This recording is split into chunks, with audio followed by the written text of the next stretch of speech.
Welcome into the Jazz Notes podcast. I'm your host, Ben Anderson. A very happy Monday to you. It is January 6th. We are recording this at noon. So the Utah Jazz are coming off back-to-back wins over the weekend over the Miami Heat and the Orlando Magic. We'll talk about that the week that was.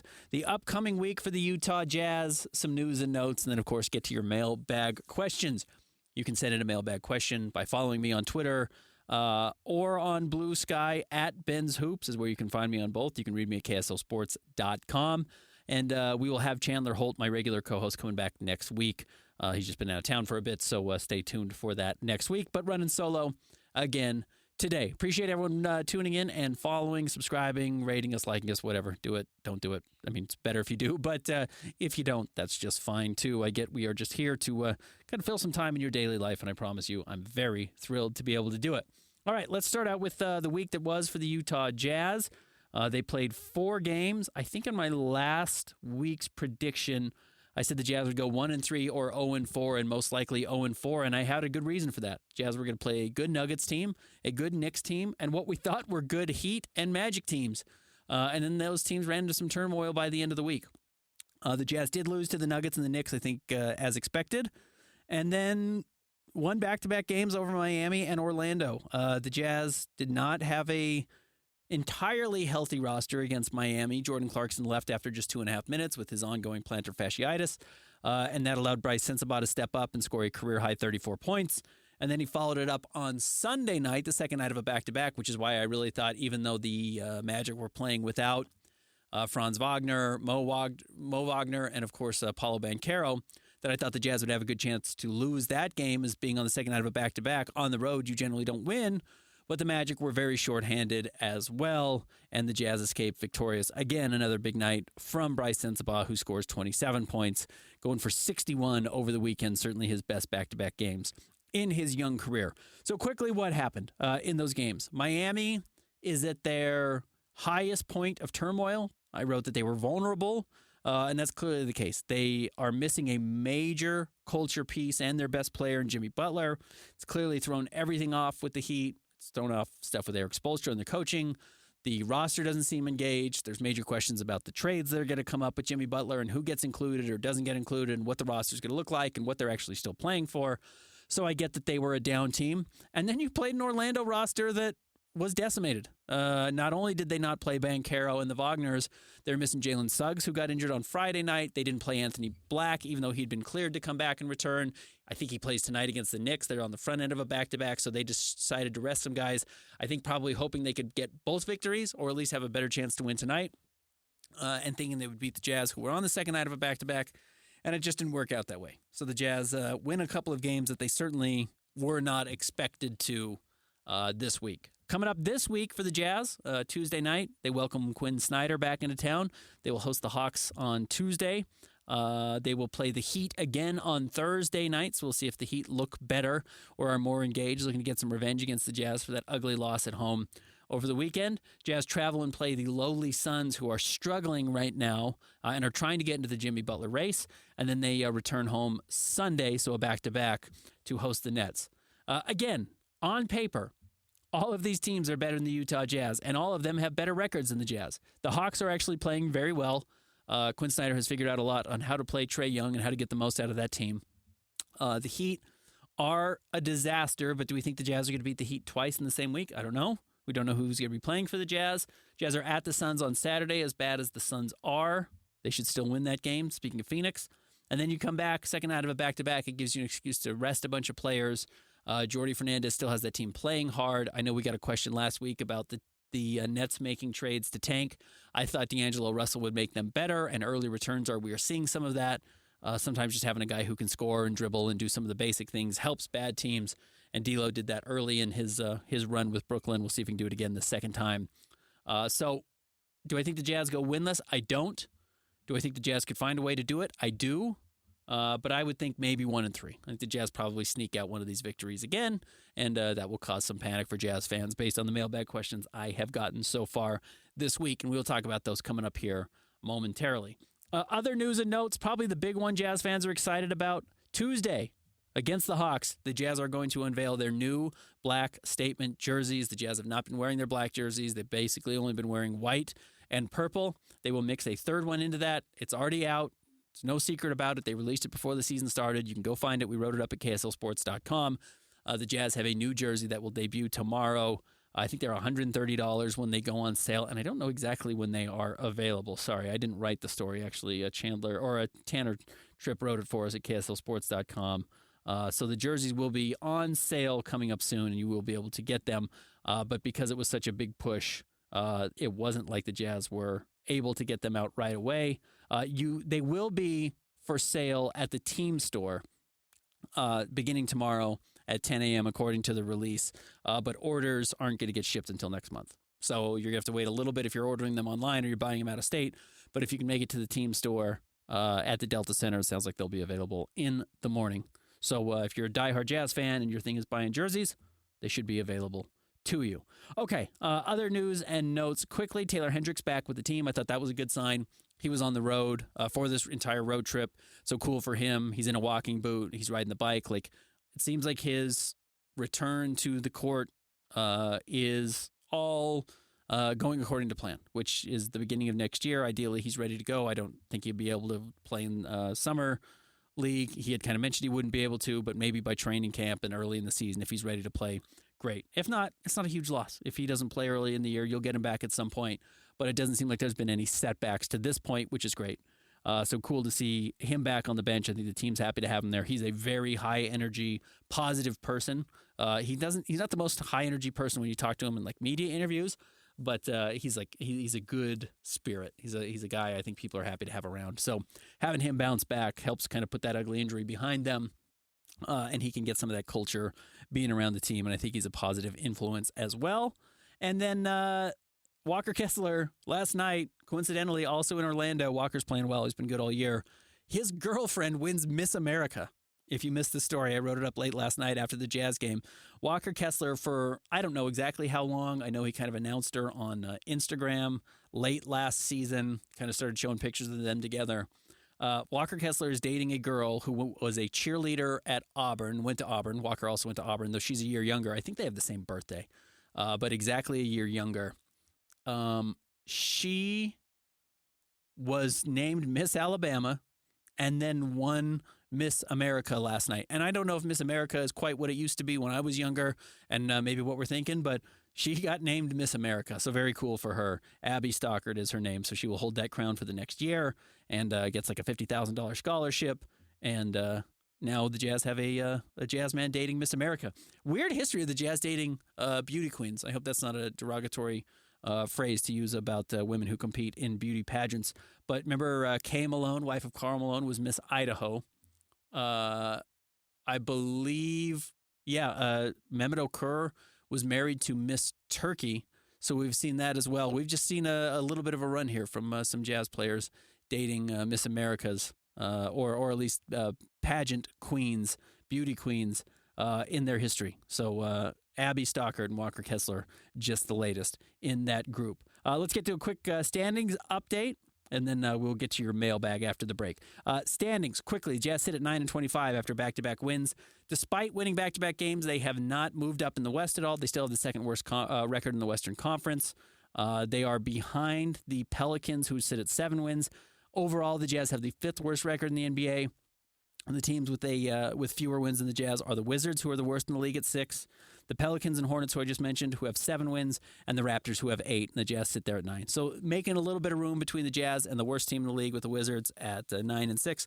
But, had you not won over the weekend, it would have been 7, and the Jazz would have been tied for the second fewest wins in the league. So definitely some impact on the standings, getting those 2 victories, but it's not like the Jazz are sitting at 12 and there's a team sitting at 5. Like, this is still, I would say, within striking distance if the Jazz are dedicated to losing games by the end of the season. Now, I don't know how many more the Wizards are going to win. I don't know how many more the Pelicans or Hornets are going to win. I think the Pelicans will probably pick up a few because Zion is expected to return this season.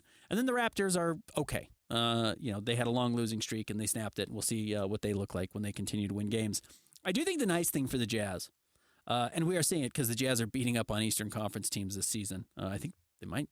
Do they have a winning record? Anyways, the Jazz have played pretty well against the East this year, certainly better than they have against the West. The nice thing for the Jazz, is that if they were in the East, they would have a lot more wins because you play every Western Conference team at least 3 times and most of them 4, and you only play the Eastern Conference teams twice. If the Jazz were playing the Raptors and the Hornets, and I'll even throw the Nets into this conversation, and just the bad teams in the East, Washington obviously, the Jazz would probably be closer to 12 wins right now, 13 wins right now, but they're just missing out on half of those games because they are not playing the East most nights. They are playing the West. And like the Trailblazers are better than the Jazz, even though I know the Jazz went up to Portland and blew them out. They've also lost a game to Portland this year and can lose more. The Jazz will play the Pelicans twice coming up, not next week, but the week after. The Jazz could lose both of those games because I think there's an argument that the Pelicans are better than the Jazz, and then the Pelicans jump them. So the Jazz could have the worst record in the West. If they were in the East, they would have simply far more victories, and because they're playing in the West, they're losing a lot more, and that's actually beneficial if you're a fan of the team tanking. We'll talk about more tanking. We got a lot of questions about it in the mailbag. That's coming up next. Stick around. More Jazz Notes on the other side. Welcome back to the Jazz Notes podcast. Ben Anderson. You can always get involved in the mailbag, which is how we close the show every week, by finding me on Twitter at Ben's Hoops or Blue Sky at Ben's Hoops. I will send out a prompt at 11 o'clock the day we record the show. It's almost always on Mondays. Occasionally it's Tuesdays, but it's been pretty consistently Mondays now for a good stretch. So we will, when you see that prompt, respond. Or you can DM me. On Twitter is the easiest way to do that. My DMs are open, so you can always send me questions that way, which is how we will get started with Aggie fan Dan. He has some questions about tanking, which I will address in some other questions, so I'll answer one of his others. He says, what do you think of the Jazz's new blackout jersey that they're debuting on Tuesday against the Hawks? I actually really like the old jerseys. I like the yellow jersey. I think me and Lowry Markkinen were the only people on the planet who like the yellow jersey. I like the black and yellow jersey quite a bit as well. So I think in the future, fans are going to clamor for that, and it's going to be kind of a hot item when they wear it again as a throwback. So I don't mind the new black ones. I get fans really like the mountain theme. I'm not super passionate about jerseys in the first place.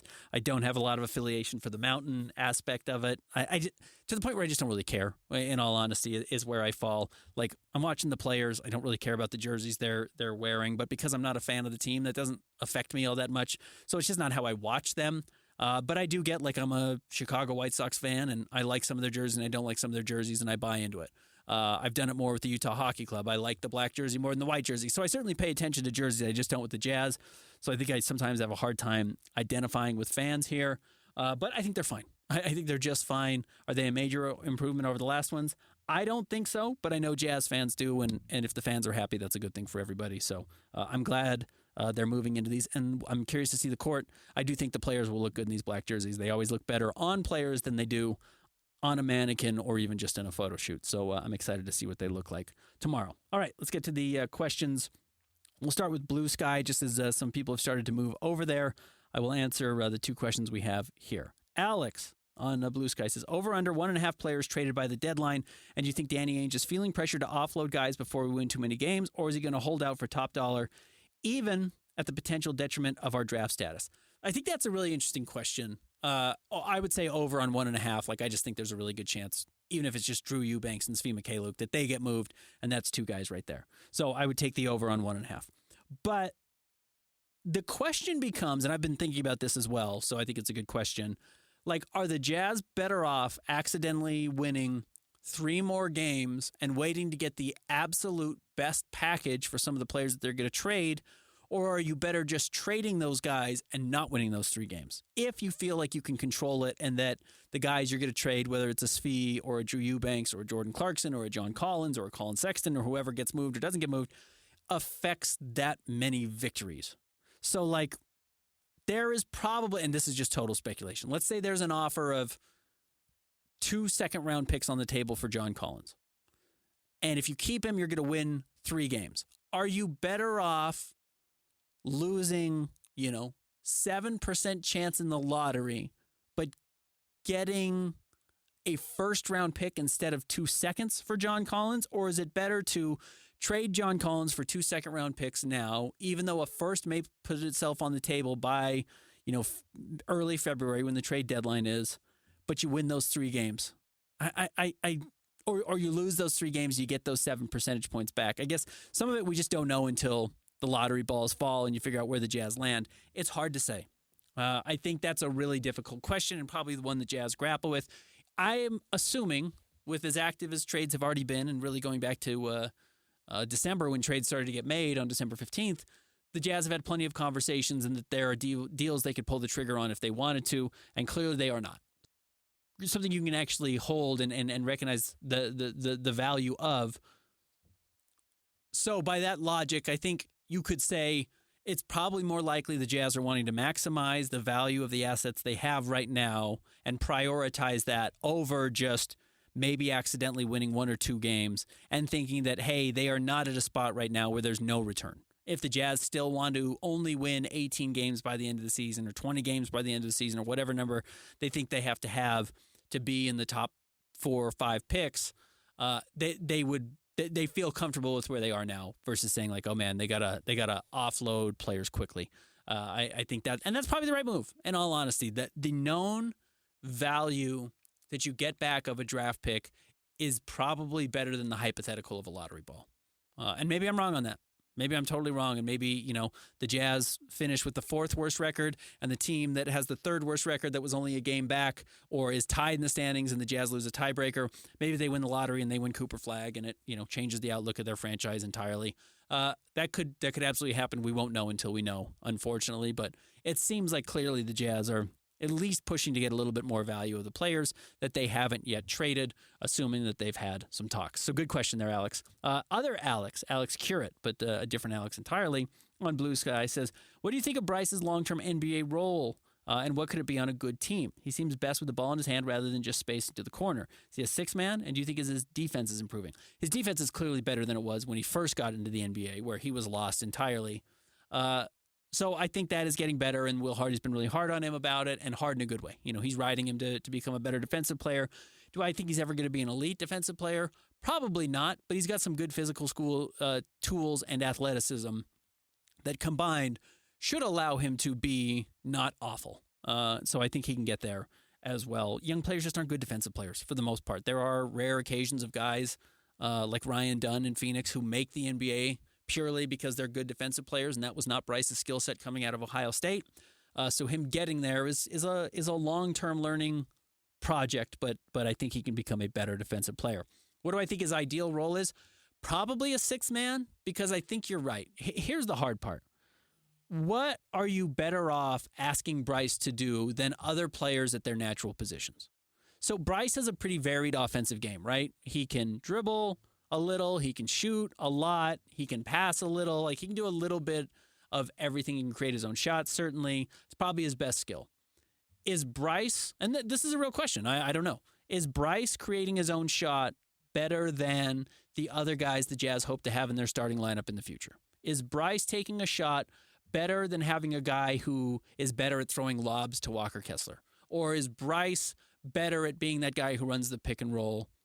Is having Bryce do it better than having Keontae George do it? Is Bryce taking a 3 better than Lauri Markkanen taking a 3? All these little things that he can do, is he better than the, I guess, kind of specialist that the Jazz have doing it in the starting lineup? I don't know. We certainly haven't seen enough of him to have definitive answers on that, and I would say the Jazz probably don't know. Alex, I'd probably agree. I think my best guess would be like a 6-man or a 7th man, which, by the way, if Bryce is your 7th best player, I think you're probably a really good team, because I think Bryce can play. I think he's going to be a big-time scorer. I think he can get you, 15 to 18 points a night just based on natural skill and abusing opposing guards who are either smaller than he is, or you put a big on him and he stands outside and he drains threes and kind of punishes you that way. I think he can do a lot of things with the ball in his hand, and that makes it interesting. I do like that the Jazz are letting him do more with the ball in his hand. Some guys, and a lot of guys in the NBA are this way. You are just way better off shooting than ever dribbling. Never dribble, just shoot the ball. And Bryce can do a little bit with the ball in his hands and dribbling, and that increases his upside a lot. But some guys always think they can dribble and should never put the ball on the floor. Like Royce O'Neal never needed to dribble. Great 3-point shooter.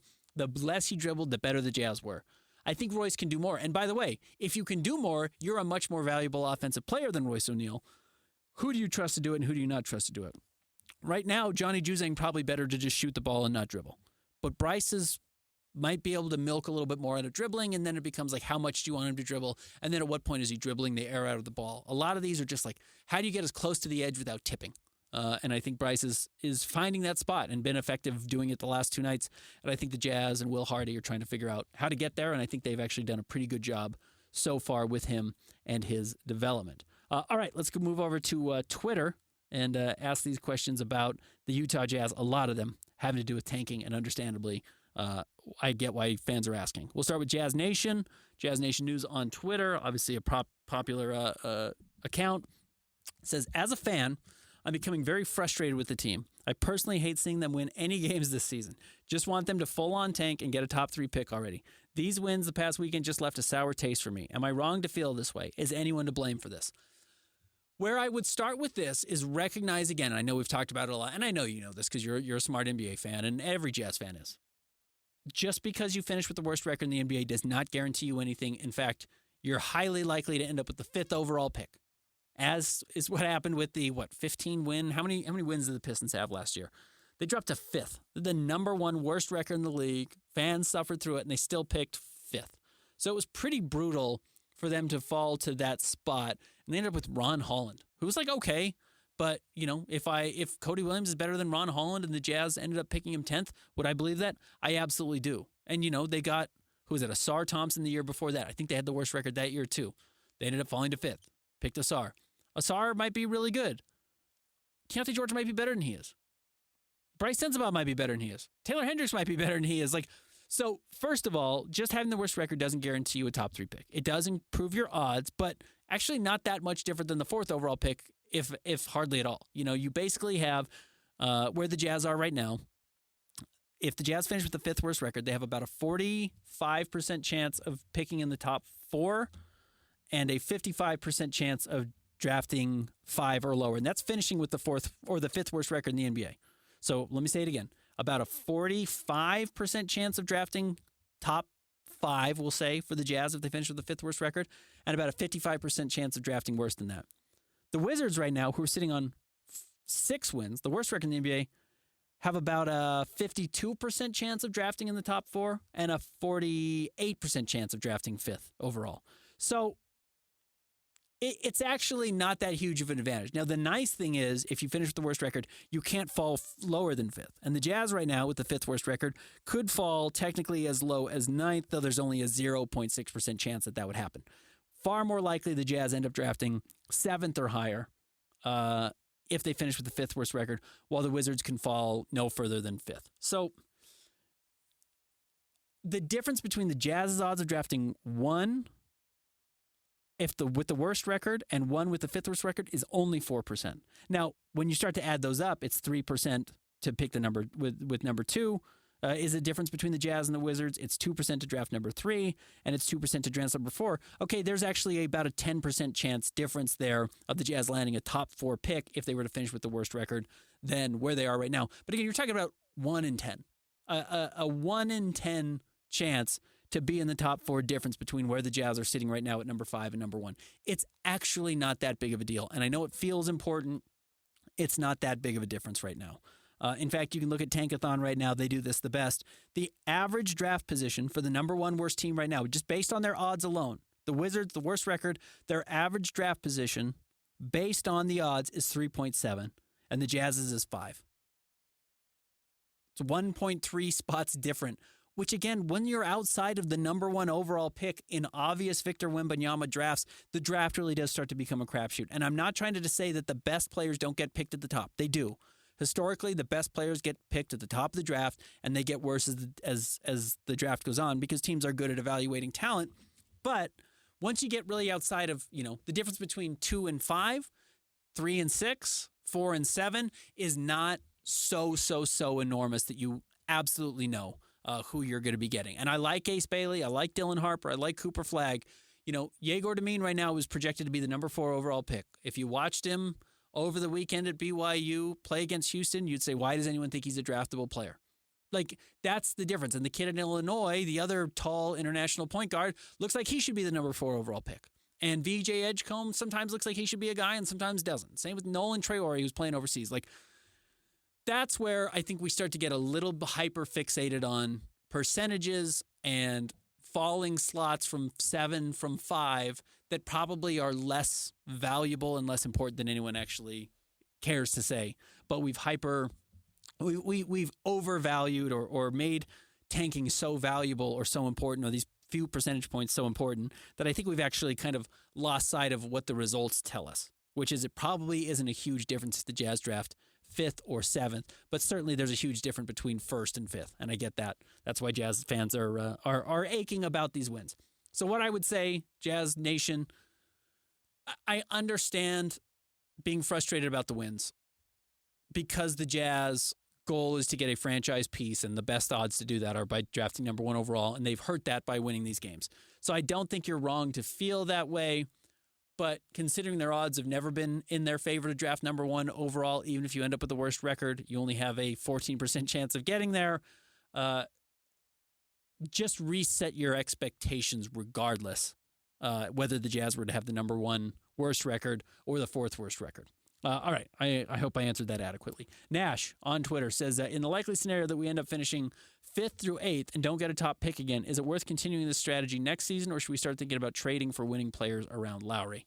If the Jazz finish 5th through 8th, I'm not sure that they don't just trade Lowry and fully lean into a rebuild. If they get the number 1 overall pick and have Cooper Flagg, look, I think there's arguments to trade Lowry or keep Lowry either way. If you get Cooper Flagg, let's say, and he looks like he's ready to win day 1, well, cool, pair him with Lowry Markkanen. By the way, rookies don't win day 1 regardless, so take that with a grain of salt.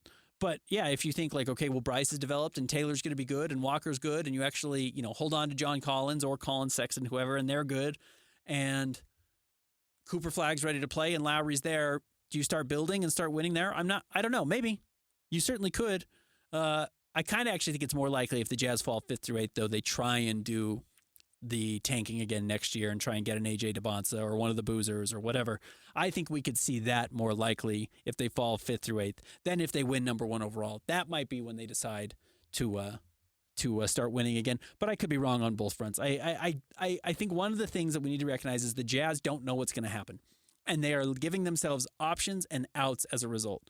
Until they know who is actually on the roster, they're not going to feel rushed to make decisions. And by the way, that's the right move. If you don't know if you're going to have Cooper Flagg or, VJ Edgecombe, who I just mentioned, don't commit to what you're going to do next year until those players are actually on your roster. So I don't think they actually know fully yet what it's going to look like or who becomes available in a trade, and they will adjust accordingly. Spence Johnson on Twitter. Lowry's shooting 35% from 3 and is averaging below 20 points per game. Any worries about this or not really? Maybe a little bit, especially if, like I just mentioned, you're planning on trading him this offseason. Like his value is not at an all-time high, certainly not as high as it was 2 years ago or where it was last year.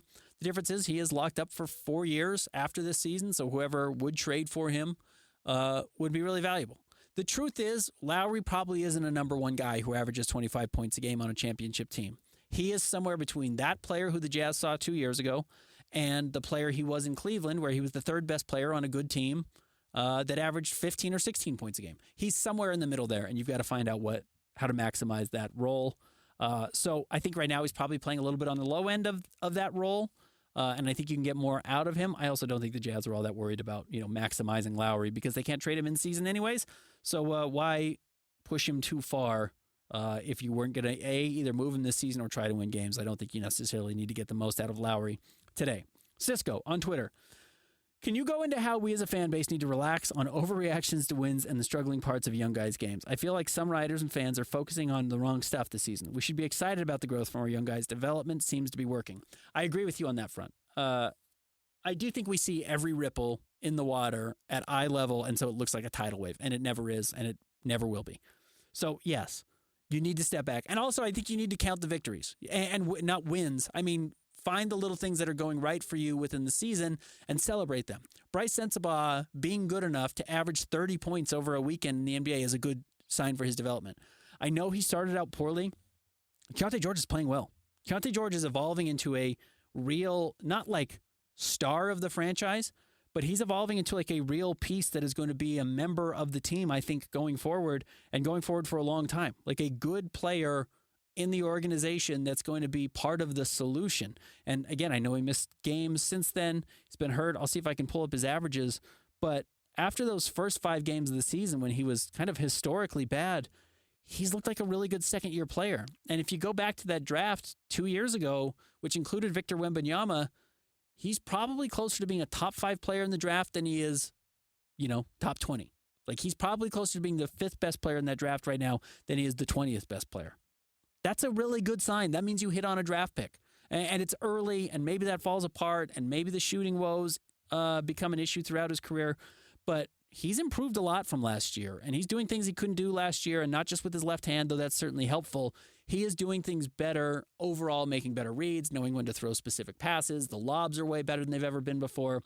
I think his effort is a lot higher. He's playing better. After that horrible 5-game stretch to start the year, his last 23 games, Keontae George is averaging 16 points, 5.5 assists, 3.3 rebounds. He is turning the ball over too much at 3 a game, but I can live with that. And though that number, I think, will get better, and the assists will continue to grow. But more importantly for his development, he's shooting 42% from the floor and 38% from 3.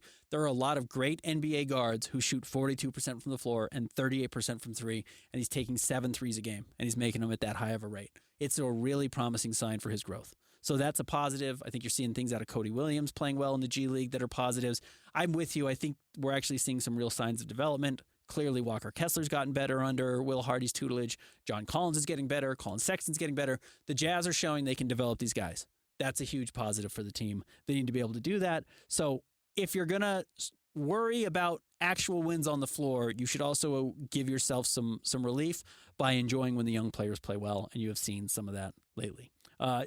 Denny Kirchner on Twitter. What will the Jazz have to do to maintain the tank? They'll make some trades in the next month. They will. And they need to, if the number one overall goal, which I still think is part of it, the Jazz still want to lose a lot of games and finish with one of the worst records in the NBA. I don't want to lose sight of that. As much as I'm, saying don't overly worry about, winning a couple of games, I do think it is still one of the goals for the Jazz to get elite talent. And look, when you're sitting at 9 wins and you have no chance of making the playoffs, it makes sense. It behooves the team to lose as many games as possible. And I know that stinks at times, and I know it's counterintuitive. It still is the right strategy based on how to win games in the NBA, which is with talent, and you get talent at the top of the draft. And so the better chances you have of drafting number 1 overall, the better it is. And I know that kind of undoes what I've been talking about, but I do still believe that. So if the Jazz want to do that, you have to be a little bit shameless in how you're going to lose games. And it's going to be embarrassing, and it's going to be ugly, and it's going to be obvious that they're tanking. But, you're going to have to find ways to lose games to Charlotte. You're going to have to find ways to lose game to the Nets and to the Pelicans, and you just rest players. And then you call up Cody Williams, who is improving and is still not ready to help you in games, and you let Cody Williams play for 15 straight minutes in the second half of a close game because it's probably going to cost you a victory. And maybe you even bring up Harkless, who you just signed. You let Micah Potter start games. You let Johnny Juzang play a lot. You let your young guys play a lot, so you lose games that you have a chance to win. And you're going to have to lose the embarrassment of it. Because what's more embarrassing long-term is being these teams that can never get out of the basement. And the Jazz know how to get out of the basement, but they can get a little help with better players. So I do think you have to get over the shame of losing a little bit for the rest of the year and lean into it and just say, yeah, it's going to be ugly, and yes, it's going to be goofy, and yes, you're going to get called out for it, but you understand why you're doing it, and it's to get an elite player because you think once you have that elite player, you know how to build around them to win games. That's how I feel about that. Dave, the maintenance man, our final question says, let's talk tanking and why telling players and a coach to intentionally lose game is not the best way to inspire greatness from young players. I do think you have to walk that line a little bit, but as I've said before on the podcast, and I do truly believe this, as soon as you get the right guy on your roster, it doesn't matter what you've done historically. You might have a losing culture. The Bulls had people forget the Bulls were just an absolute joke. They draft Michael Jordan and they become one of the great franchises of the 90s, the great franchise of the 90s, and really a good one of the late 80s. A lot of teams were jokes until they get the right player. The Dallas Mavericks, the biggest joke in the NBA my entire childhood in the 90s. They get Dirk Nowitzki in the early 2000s. They become super respectable. They win a title. They've been respectable ever since. Sometimes it just doesn't actually matter until you get the player. So yes, we can talk about the right way to do things and culture and how to teach players. As soon as you get the right guy, everything generally tends to fall into place. It's that simple in basketball. I wish it was more complicated than that. Sometimes it's not, and that's why teams are tanking and losing games to get the right player. All right, that'll do it for this week's episode. Chandler Holt should be back next week. As always, find me on Twitter at Ben's Hoops. Read me at KSLSports.com. And thanks for listening to the podcast.